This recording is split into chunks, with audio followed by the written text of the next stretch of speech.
What kind of midlife crisis is a 72-mile ultramarathon? Why not just go and buy a Ferrari or something instead? And later is now. This is the time. There's no more pushing this off. None of us is getting out of here alive. Pain is temporary. Victory is forever. And I ran my fastest marathon ever, 62 at age 61. You need to help me out here because I've been doing so much research on you and you're quite a remarkable person for doing these events at your age. But what kind of midlife crisis is a 72-mile ultramarathon? Why not just go and buy a Ferrari or something instead? I think for me, I think so many of us go through life and we think, we're busy, we're raising our families, we're trying to establish our careers, and there's a voice in the back of our heads that tells us, you should exercise, you should eat better, you should sleep more. And our response to that voice invariably is, okay, I get it, but not right now. I don't have time. I'll do it when I have time. And when I was 48, my father had passed away within the prior year. I was helping my mother downsize, and it just sort of hit me that later is now. This is the time. There's no more pushing this off. I'll be 50 soon. There's no more deferring this into the future. And if I want to age in the way that I would like to age, if I want to stay active, if I want to stay fit, if I want to continue to be able to carry my own bag, put my own suitcase in the overhead bin on the airplane, I've got to basically take some responsibility and start to get in shape. And so that was the initial spark that kind of kicked it all off. You have mentioned now already a couple of times about the fear of aging and getting that bit closer to death and stuff like that. But I feel like that is a thing for a lot of people. But unfortunately, a lot of people's fear of aging is getting to the age of 30 or 40. You're already past that point. So you've got a different type of fear for aging. So was running just a distraction, or was it just the entire, physical improvement that was the distraction as a whole? It's funny. I would not say that fear of death is at all a motivator for me. There are two kind of separate issues, and people talk a lot about it these days: longevity and health span. Longevity, how many years are we going to live? And health span, how many of those years are we going to live being free of disease, healthy, fit, active? And so for me, my operating assumption is I'll die when I die. And all of this fitness, all of this exercise is not going to give me one more day of life on this earth. If it does, I'll be very pleasantly surprised and delighted, but I'm not doing it because I want to not die or I want to push off my day of death. I'm doing it because I want my days of life to be as rich and active and adventure filled as they can possibly be.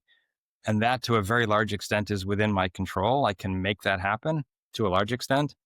And so I'm trying to do everything I can to make that happen. The death part, that's largely a function of a whole bunch of things that are outside of my control. And that's not, so I'm not doing this because I think somehow I'm going to put off death.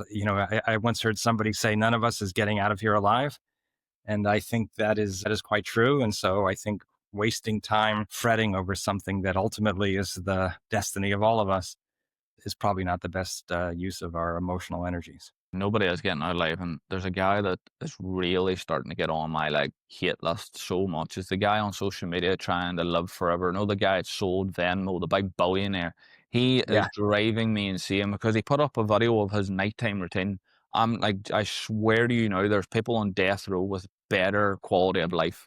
It's just, I don't understand. I can understand the people who are scared of aging, especially people who maybe aren't in the right situation, or maybe kind of hate themselves a little bit because they haven't done things they should have done, or they've done things they don't want to do. But this whole biohacking thing we have now, what's the actual point? Have you noticed that now with no, I know obviously you're not doing this to preserve life, but have you noticed that now with the industry that you're coming into, those older people involved in fitness and health, that it's maybe just a little bit too excessive and but delusional too at the same point? Look, I think a lot of people are very interested in nutraceuticals and pharmaceuticals. There are people who are interested in drugs like metformin and rapamycin and a bunch of others that are still being researched. And folks are hoping that science is going to solve this problem, that science is going to find a way to slow or even stop or even reverse aging. And my perspective is maybe science will and maybe science won't. The one thing I can be certain of is I have no impact on any of that. And so it's not really worth my emotional energy to to think about that. And I also don't think people sitting in their homes taking pills are getting the kinds of benefits that you get when you actually take some concrete physical action to try to improve your situation. I mean, for me, I don't just do this because I think it will make me healthier. I do it because it makes my life more enjoyable. It makes my life more exciting. And I think that's the reason to do it. I love having races in my life. I love crossing finish lines. I love doing things that surprise me that, younger me never could have imagined. And that I think end of life me will look back on and say, wow, that was cool. We had a great ride. We did some fun things. And at the end of the day, that's worth a lot to me.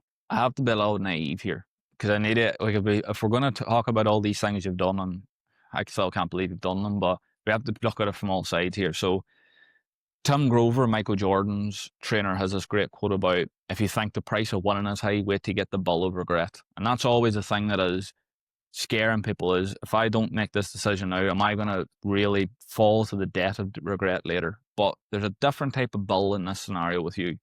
I want to know if it ever crosses your mind, do you ever feel like at some point your body's going to present that bill of all the stuff you're doing? And do you ever think in the long run, is it worth it? I mean, I have had injuries for sure.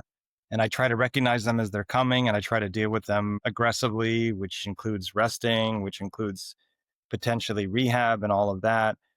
I truly believe long term, it's probably more good than bad for my body, but I'm prepared to find out that I'm wrong.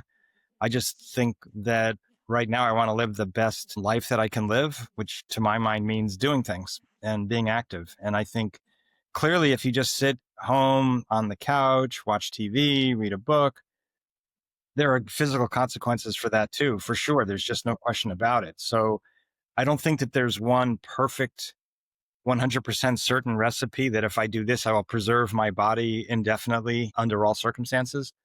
I think the science consensus is physical activity is a good thing. It's good for your body. It's good for your long-term health. And there shouldn't be a big bill to pay at the end. Now, having said that, if you just don't tend to your injuries, if you are reckless about the kinds of things that you do and are hurting yourself and continuing to exercise with injuries and just making them worse, I think that's a problem. And I think there can be longer term consequences for that. But I try hard to stay out of that trap.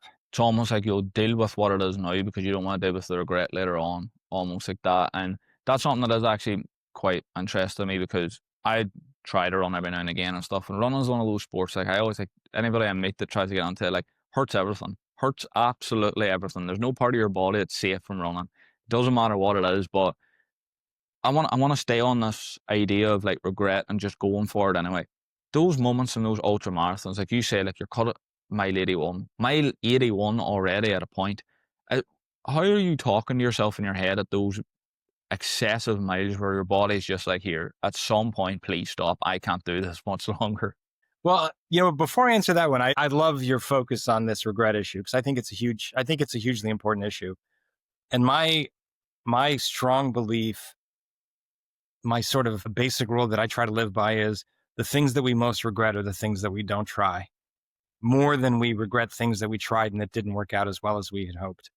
And so I'm always going to try to err on the side of taking a bit of a risk, trying something that might be outside of my comfort zone, be prepared to accept that I might not succeed, but I'd much rather that. And as I look back on my life, truly the things that I have regretted are the things that I was afraid to try, didn't do. And I think that's much more of a concern, I think, for most of us. I think in terms of how you feel in like deep into an ultra marathon or deep into an Ironman, I have always felt that I'm in control of my faculties. It's not that I'm like at my wit's end and I'm losing my mind and I'm hallucinating or anything like that. Now, I think people who do even more extreme things might actually have that happen. But, for me, my longest running race was 72 miles. And I felt thinking clearly throughout. But the challenge in that race in particular was I had intense pain in one of my knees and actually decided about a third of the way through that I was going to drop out of the race and managed to talk myself out of it. And so that's the challenge, I think, with the really intense races is that you are going to have some emotional ups and downs and you can deal with those and you can have a rational conversation in your head.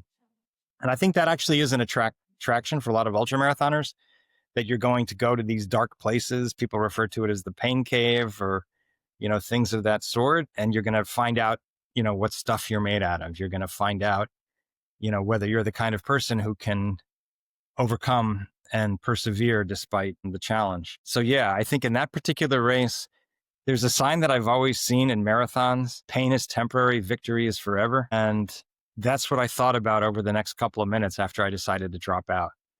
I thought that, you know what, if I can pull it together and make it through this race, I will cherish this success for the rest of my life. And so it's going to hurt for the next few hours. It's going to be unpleasant for sure. But if I can just pull it together, and I made some adjustments in how I approached the race, and ultimately it did come together. And ultimately, I mean, it's only been, I guess, about a year and a half since almost 2 years since I did it. And I'm nothing but happy that I managed to hold on. So yeah, I think, and look, for different people, I mean, they talk about, before you take on a big race, you should think about your why. What's your why? And then try to remind yourself of your why during the tough times. Like, there's a reason why I'm out here doing this. There's a reason why I'm not home or relaxing. So remember your why, and then try to be faithful to your why. And for a lot of people, that can help them get through a period of intense struggle. Concept in my head that I do want, I think you're probably the best to talk about this with, but I want to just say one last thing in regret, because it's got me thinking now whenever you talk about aging and stuff like that. Do you think part of that universal fear everybody has of getting older is because they feel like they're running out of time to do the things that they're now regretting? I think that's part of it. I think that's part of it. I mean, I think, look, if we're not careful, as you get older, your world can get smaller. As we get older, your professional opportunities can get more limited. As we get older, your physical abilities can become more circumscribed. You can become weaker and slower and more delicate, and you can have more injuries, and you can have more illness. And I think if certain things haven't worked out for you before, it can start to become depressing to realize that you're running out of time to rectify those. Maybe you're out of time to rectify some of them. So I think that's a real thing, which is part of why, at least in my experience, getting serious about fitness in middle age can be a real antidote to that kind of negativity, and to that kind of almost depression that can set in as you start to feel like my life is getting smaller, because it doesn't have to get smaller. The main idea of achievements are always like physical based or skill based in some way. This is something that maybe I noticed it just because I read into things a lot, but you always see those people that, they're huge, they're massive, they've got great physiques, they're the bodybuilder type person, but they suffer from severe mental health issues. Or the soccer player that achieves all these things, but always feels in their head they haven't done enough. And I always think of this because we always talk about, the physical aspect of getting exercise, things like that. But from someone who your line of hobby it's almost more mental than physical. Do you feel like we have, well, for some reason, we've destroyed the concept of training because we prioritize physical, but we need to now prioritize our mental? There's no question that the mental part of this is absolutely huge. I mean, just what it takes to be disciplined enough to work out, for me, 6 days a week, hours, I'm usually working out, 1 to 2 hours a day. It takes a lot to just do it, and not to second guess yourself, not to question it, not to debate in your mind, is this really something I feel like doing today? And of course, some days you feel better than others. So I think there's a huge mental piece in terms of just doing the training. And then in the races, you can have some real down times, especially in the longer races, because you start off and it's super exciting, and you cross the start line and everybody's happy and looking forward to the experience. And then, you start to get into it and you realize, wow, like, I've got hours and hours left of this, especially for the really long races. I mean, that 72-mile race took me 20 hours and 40 minutes. And when you really start to think about, wow, I've got another 10 hours of this, or 15 hours of this, or 6 hours of this, and it doesn't feel great right now, that's tough. But of course, look, so much of life is, it's such a cliche, but it's not a cliche that, that life is a marathon. And, whether it's raising a family or building a career, um, it takes a lot of patience and discipline and persistence and consistency and good habits over a long period of time. And so, in that way, I think fitness is just one example of how those basic life skills can really transform things for you. But it's not limited to fitness for sure. I'm glad you opened the door to cliche because I love getting cringy here. Like I am the most embarrassing person ever, but I've I had this concept in my head, but I don't know how to bring it up because it is cliche, it is cringy, but this is that's now perfect. You've opened the door for me. So I do feel like this life as a marathon thing is very true. And the big thing I keep always thinking about it is like you mentioned, I'll use your story as an example. You say like you get to whatever mile it is and you look, think in your head, no, I have to go another 15 hours, another 10 hours. There's people now that are like, they maybe are or aren't trying to do something and it's tough, it's difficult, you're in the hole, nothing's working. And yet it's like you think in your head, like, can I do this for 15, 20 years, however long it is left? I don't even know what the average age is anymore. What, how are you talking yourself in your head at those moments? Because I feel like that's the thing that people neglect in their life that the marathon runners provoked. How do I talk in my head, like deep in a long race or in a long race, realizing that I still have a lot of time left? In those moments when you are face under the shotgun thinking, right, this is horrible, I don't know how much longer I can do it. And then you realize I have so much more to go. I mean, there are a couple different ways that I've dealt with it over the years. One way is, and sometimes I've been more successful with this than others, but there's this concept that in your mind, you should chunk your race into subparts and try to only think about the current subpart. So like when I was doing my first Ironman, um, the swim, like you have buoys. The swim was 3.8 kilometers total, but you had buoys like every, I don't know, 200 meters or something like that. So in my mind, I was just like, just go from buoy to buoy. And that was all I focused on. And then before I knew it, like I reached the turnaround halfway through the course, came back the other direction. But again, just kept reminding myself, buoy to buoy, that's all you need to think about. And then when I got on the bike, it was basically 3 out and backs, each of which was 60 kilometers. So 30 kilometers out, 30 kilometers back. And I kept telling myself, only think about the current out or back. That's it. Don't think about how much is still left in this bike ride. And don't think about the fact that you have to run a marathon later. And then for the marathon, I broke that into 4 parts. And so I think that can be a good mental trick to prevent yourself from catastrophizing, from, trying to process the fact that, oh my God, I've got so much more to go. This is a nightmare.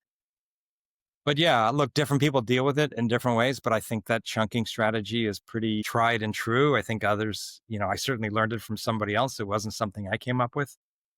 And look, I think in life too, like I think sometimes it can help to just focus on what do I need to do today? What do I need to do this week? And not to sit there and say, well, where's my career going to be in 5 years, 10 years, 15 years?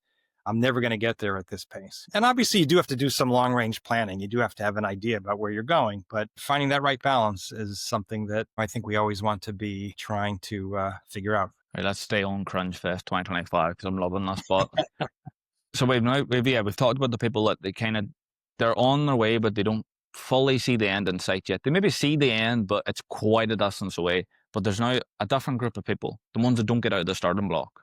When you're starting that race that's 72 miles and you're stood at the start line and you look ahead and you're like, I haven't even got anything started yet. I haven't even got anything done. This is so distant away. Can I even do this? Or even whenever you get closer to the end and you're like, people have already finished. What's the point? Should I just stop now and start walking?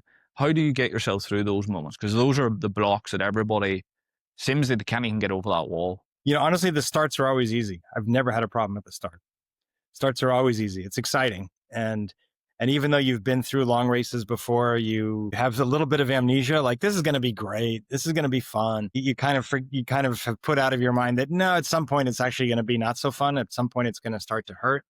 I do love finishing. I do love getting finishers medals. And I think a lot about that. I think about how happy it's going to make me. I sometimes think about it as sort of virtual time travel and just put yourself at the end of this thing. How are you going to feel?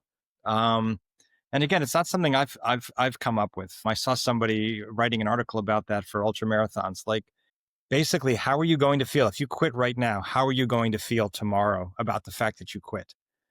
And conversely, if you are able to persevere and finish this miserable race, how are you going to feel tomorrow, 6 months from now, a year from now? And it's not a close question. I mean, obviously, we're going to feel so much better if we do the hard thing, despite the fact that it's hard and painful and uncomfortable. But also, look, at the end of the day, you have to train for these things, and and you should be able, if you train properly, to remind yourself, look, I've trained for this. I've done the work. I can do this. This is something that is within my capability. And if truly you're out there and you're not sure because you didn't do the training, that's a whole different problem. But as long as you've done the work, there is a fair amount of comfort that comes from knowing deep down, I'm up to this. This is not beyond the limits of what I'm capable of doing. Right, let's stop being cringy now because we need people to subscribe and come back and stuff like that. So these sports, they require a lot. I mean, it's obsession, it's hours of training, it's weekends sitting on a sofa, resting your legs, it's a lot of prioritizing yourself. Do you ever get a little bit of like a feeling like it's all a little bit selfish? I do think it's a little bit selfish. I do.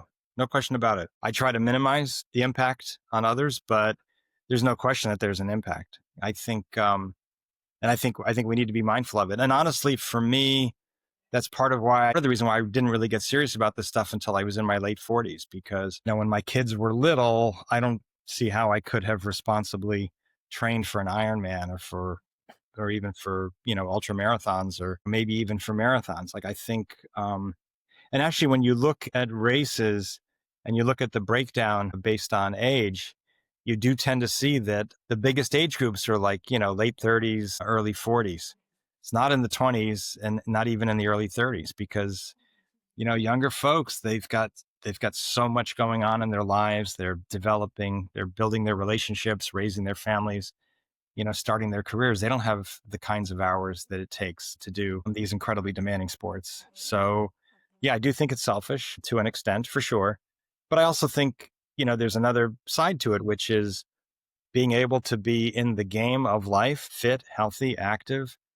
That's a kindness to the people that matter to you. It's a kindness to your partner. It's a kindness to your children. And I think it allows you to be active in business longer, which also I think matters to folks in your life. So there's for sure a selfish element to it, but there are also some elements to it that I think are actually caring toward the other people that matter to you. And like so many other things, the key is to try to find the right balance. Starting at a different starting block than normal, well, the average person.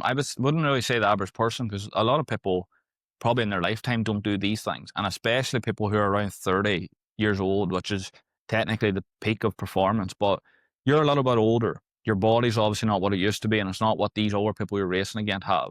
How do you get into that stage? Because it can't be just, right, get off the sofa and go for it. How does it develop? I had always in the back of my mind wanted to run a 10K race. I had tried one when I was 17 and ended up walking the last 2 miles. And it always annoyed me. It was always in the back of my mind. That was an annoying thing that stayed there for decades. And so when I was 48, I decided that I would actually start with a 10K, and took a running class, did the race, was successful in finishing it, and decided that I wanted to keep going. And then for me, for whatever reason, it always made sense to just set bigger challenges, incrementally bigger. I didn't try to buy it off too much at once, but at first it was just to run faster, to try to run a 10K in less than 1 hour. And then it became to go a little bit farther. I did a 10 miler. I did a half marathon. Then I thought, well, maybe I could do a full marathon. And then from there, I was cross training. So kind of climbed the ladder with triathlons, first a sprint, then an Olympic, and then stumbled across a very, very famous ultra marathon in South Africa called the Comrades Marathon.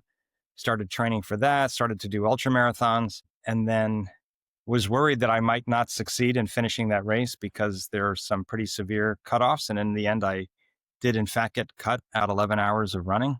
And so I had set a goal for myself before that race that the following year I would do a half Ironman, and the year following that I would do a full Ironman. And I was able to do those things. So for me, it was always just setting another goal that was incrementally more challenging than the prior one. And it just gave me this great feeling all the time in my life that I had some adventure.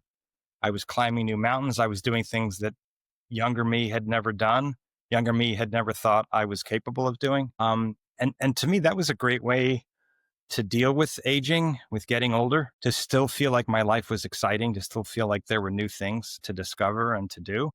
So yeah, so for me, I've loved the whole experience. That's not to say that there haven't been some setbacks along the way.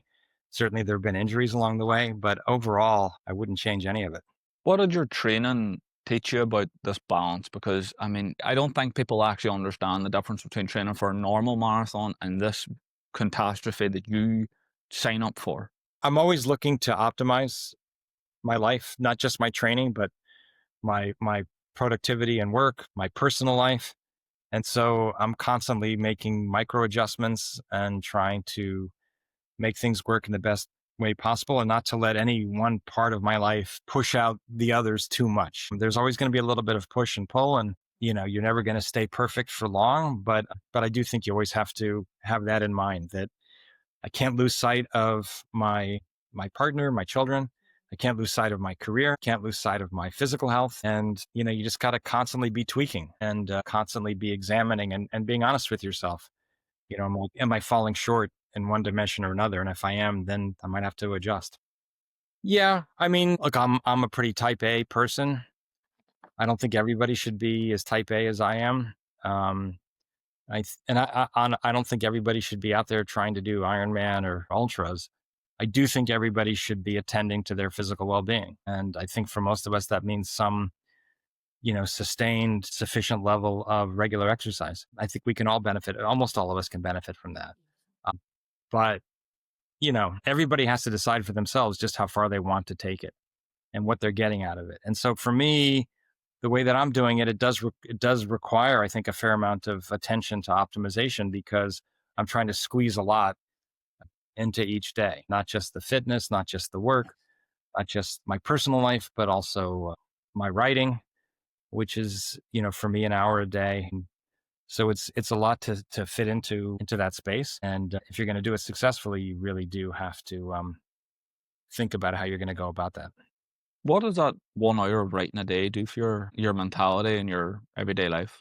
I love it. It's funny. Like I think with the physical training, I'm not out there training with a big happy smile, enjoying every moment of it. I really do enjoy the writing almost throughout. There's something about the creative process that's really, really nice. And I think for me, when I write, the time tends to fly. It's, for me, I do tend to achieve a flow state when I'm writing where I'm engaged in it and time is passing and I'm not really noticing that the time is passing. And it just feels good to be attending to my creative impulses. I don't want my life to be only about the physical. I want it to be about all of the different things that matter to me and that I care about. And writing is definitely one of them. There's a quote that's coming to mind whenever I hear like the things you've done and at the age you did do it and stuff and it always comes to my mind whenever I think of stuff that maybe does make me a little bit fearful and stuff. And Michael Jordan said it in his Hall of Fame speech that fears and limits are often just an illusion. And it comes to mind with you because, I mean, the age you started at it's something that a person my age almost can't fathom in their head. But when you started and as you progressed through, were you surprised how much your body was capable of doing? I mean, that is it exactly. That is absolutely it exactly. Like I had this constant sense that, wow, I'm surprised at what my body is capable of. I never would have thought my body could do this. And the idea that I could improve as I was working my way through my 50s, that I could take on bigger challenges, that I could go faster. I mean, I ran my fastest marathon ever um, in 2024 at age almost 62, at age 61. And that was 11 years after my first marathon and 10 years or 9 years after my prior fastest marathon. So it was cool to me that yeah, like I think that's true for so many of us, that we don't know what we're capable of. And again, that can be physical, that can be in other dimensions of our lives. We don't really know unless we try. We don't really know unless we put ourselves out there. And there's an element of risk in that. You can fail, but that's okay. I think if you fail honestly, you put in the work, you make an honest effort, and it just doesn't work out for you, that's okay. It's not something that we should be afraid of. I think we can learn from that. I think we can grow from it. And I think when we do that, we actually conquer a little bit of our fears that, okay, I took a risk, it didn't work out, didn't kill me. And now I've learned some things and I'll do better next time. These people that you have to surround yourself with in these extreme sports, they're very dedicated, they're obsessed, all that. Are any of them fun? When I was getting started, though, I had a couple of friends who I spoke to regularly who were marathoners, ultra marathoners, and they were awesome. They were totally fun, and they were so generous with their time and with their wisdom and with their experiences. It really helped. And there was a great triathlete in there too. I learned so much from them. It's actually like a tribe in some ways. It's really cool. It's part of what I've loved about it. And for me, I experience it most at the races, but you go to these races and everybody is eager to talk and to share their stories and their memories and their hopes and their dreams. And I just think it's wonderful. It's a wonderful world. It's a wonderful community. I think, I don't, the way that I structure my days, it doesn't really work for me to do any of this training as part of a group, but I love the idea of people training with a group, running with a running club or biking with a cycling club or that kind of thing. I think it's wonderful. And look, that's so important in life as we get older is having community, having, nurturing your personal relationships, friendships, and all of the rest. And so, yeah, this is a great springboard for that. This may be very, a niche opinion, but no, this is speaking on behalf of all the adult children out there like me. But whenever like you start running, the first thing comes to your mind is run as fast as you can. But you're in these races where that's not smart at all. But I feel like that is like a kind of a metaphor for life though. When anybody starts anything, they want to get to the end line as quick as possible. Let's get this over, let's get celebrating, this is it sorted. But how did you reprogram your mind to not look for speed, but more look at the finish? Because you mentioned in the beginning that you look forward to those finishes more than anything. Well, it's funny. I mean, one of the most powerful things that I learned in that first running class that I took before that 10K that I ran at age 48 was they taught us to run at a conversational pace. So run at a pace where you can have actually a conversation with the person next to you and not be out of breath. And when you run at a slower conversational pace, you can go farther. And so, and again, it's a cliche, but so much about, in life is about pacing and pacing yourself. And so if you're going to run a 10K, whatever your abilities are, you run it at a particular speed. If you're going to run a half marathon, you're going to run it at a slower speed. A marathon, slower still. Like you have to pace yourself. You have to figure out what distance am I trying to cover and what's an optimal pace for me to be able to cover that distance. And these days with technology, with these GPS watches and all the rest, it's not hard to kind of keep track and keep an eye on what you're doing and whether you're in the right range. And that's really the trick. If you go crazy fast early on, you're just going to blow up. And it's a lesson that you only need to learn a single time. Right, let's finish this off with two kind of hard hitting questions, but they're quite specific too at the same time. This first one's maybe not geared as much towards your personal life as much because you did mention that through this, like, you had most other things figured out by the time you started your extreme sports hobby. But do you think that these endurance sports have become a way of people avoiding confronting the deeper issues in their lives, running away almost? I can't speak for others. Honestly, I think for me, I guess I would give a mixed answer. I actually do a tremendous amount of thinking during all of my sports, particularly during my runs. And so I think deeply about my life and my struggles and the things that matter to me and all of the rest. I don't see for me running as an escape. I actually think I see it as an opportunity to think deeply and not just to live life with my head down, not ever wondering what else is going on. Having said that, I think that my training, my races are always a subject that I can change to in my mind when other things in my life are stressing me out or bothering me. So they can, for better or worse, be an escape for sure. But I think on balance, I think my running in particular contributes a lot to my personal life and to my ability to be mindful of my life and my purpose and my relationships and the things that really matter to me. The last question is a little bit dark, but I feel like people who think like me are probably thinking it too this whole way through. But do you ever fear that when you do get to the point that you can no longer run, you'll almost lose your identity because you have built it a lot around these kind of sports? I think if I were to wake up one day and be told you can't run anymore, that would leave a hole. No question about it. As long as I could do other physical activities, I think I would adjust. I would find other ways to stay active. I would hope that I could always stay active right up until the end, whenever that might come. I always want to be a physical person, and I always want to be in movement. And so if that was taken away from me, I think that would be a really, really hard blow. But running particularly, there's still a lot of other stuff out there. There's walking, there's hiking, there's rucking, there's cycling, there's swimming. There's all sorts of things. And so if I lose one of these along the way, which is always a possibility, my hope would be that I could replace it with other physical activities. But I do. So, but then now, Jeff, tell people where can they find you? What have you got out? And what's coming in the future?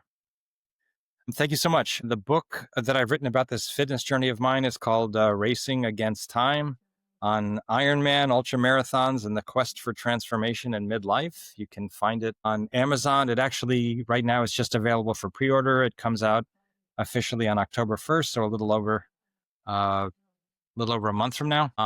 And that's probably the best. I have an author website as well, jeffreyweissauthor.com. But I've really appreciated this opportunity. You really asked terrific, terrific questions, and this has been an absolute pleasure for me.